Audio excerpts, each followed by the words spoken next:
For 30 years, the government and the mainstream media have told us that South Africa's democracy is built on the dream of the Rainbow Nation, a country where race no longer defines any identity or belonging or legitimacy. But the hard reality is that that dream was never actually shared by the very people who claim to uphold it.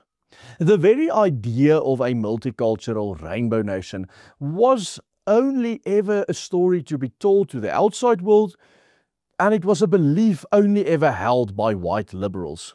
From the day it took power, the ANC proved no intention to ever build a non-racial society in South Africa.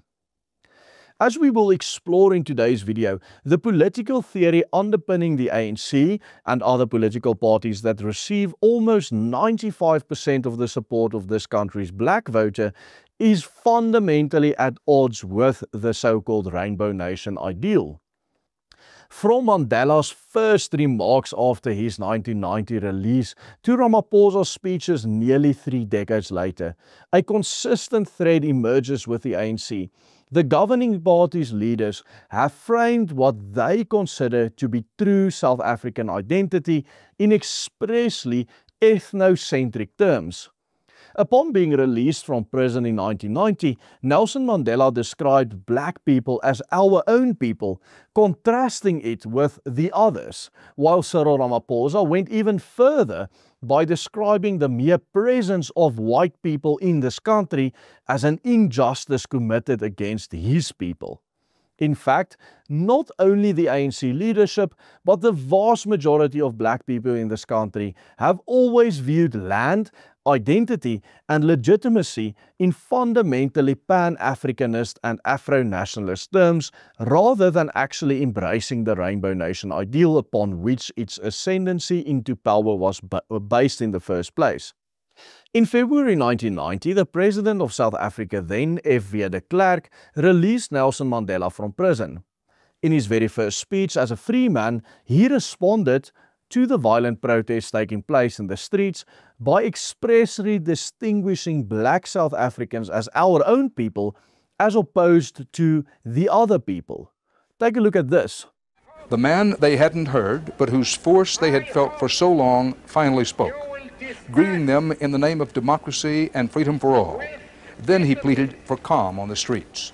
And not a single one of you should do anything which will make other people to say that we can't control our own people. The current ANC president goes way further, astonishingly claiming that the very presence of white South Africans is an indignity and a hurt committed against these people. Check out this bizarre clip from a speech he delivered in Gauteng province in the land restitution ceremony in 2019. It is indeed a great honor for us to address this important ceremony where we've come to celebrate the settlement of land claims. And in a way, this morning we come to heal the wound that was inflicted on our people many, many years ago, and heal the indignity and the hurt that was committed 367 years ago, taking the most valued possession from our people, the land.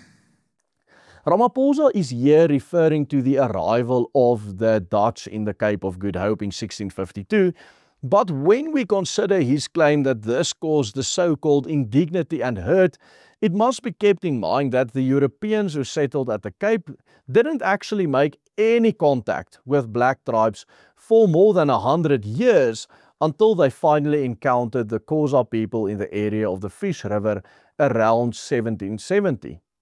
But more significantly, Cyril Ramaphosa is here condemning Caucasians for the very act of owning land in South Africa in the first place. Let's just consider this again for a moment. Here we have the president, the head of state of a nation, condemning a certain race of people for simply existing. This is especially significant because despite the White House time and time again highlighting the need for the South African president to condemn Julius Malema's singing of the so-called Kill the Boer chant, in which he calls for the genocide of white people in South Africa, Ramaphosa has simply refused to do it every single time. Shoot to kill the mother, kill the poor, the farmer, kill the poor, the farmer. Brr, pa, pa, brr, pa, pa. Attention. If you take into account what Ramaphosa himself believes about the presence of Caucasian people in this country, then it should come as no surprise that he at best doesn't care when a member of the South African Parliament calls for their genocide. And importantly, what these chants by Malema and the statements by the likes of Nelson Mandela and Cyril Ramaphosa reveal is that not only the ANC supporters, but also its leaders have never actually bought into the Rainbow Nation ideal. And this applies not only to the ANC as a mother party, but also to its ideological daughters, the EFF and the MK.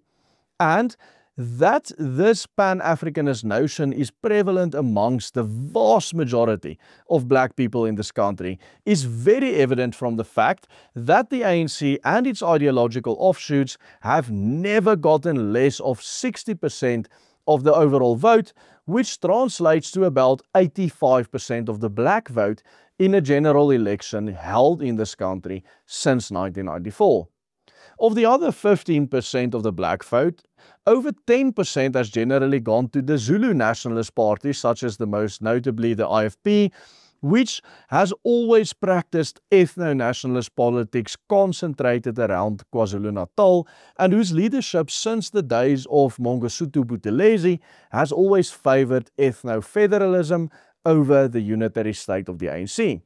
This leaves around 5% of black people in this country, and their votes are generally divided between liberal parties like the Democratic Alliance, smaller parties, and more conservative Christian parties such as the African Christian Democratic Party of Kenneth Meshu. The fact of the matter is that less than 5%, less than 1 in 20 of black people in this country have ever embraced the Rainbow Nation ideal to any extent.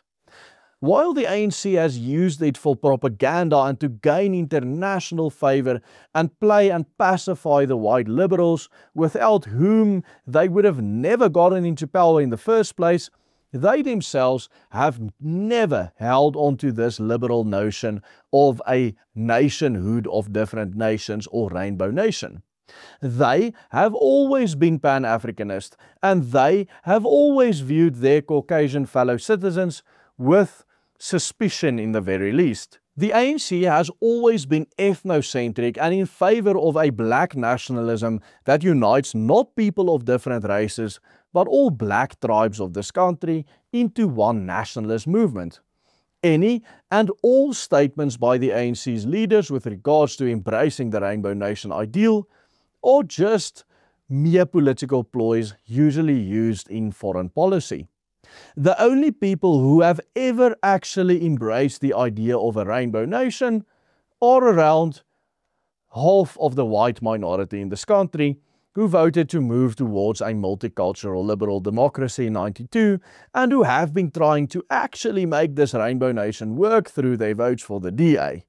Virtually none of the black people in this country ever bought into this idea, which is also the reason why virtually none of the black people in this country, even today with the ANC at its weakest, vote for a party like the DA.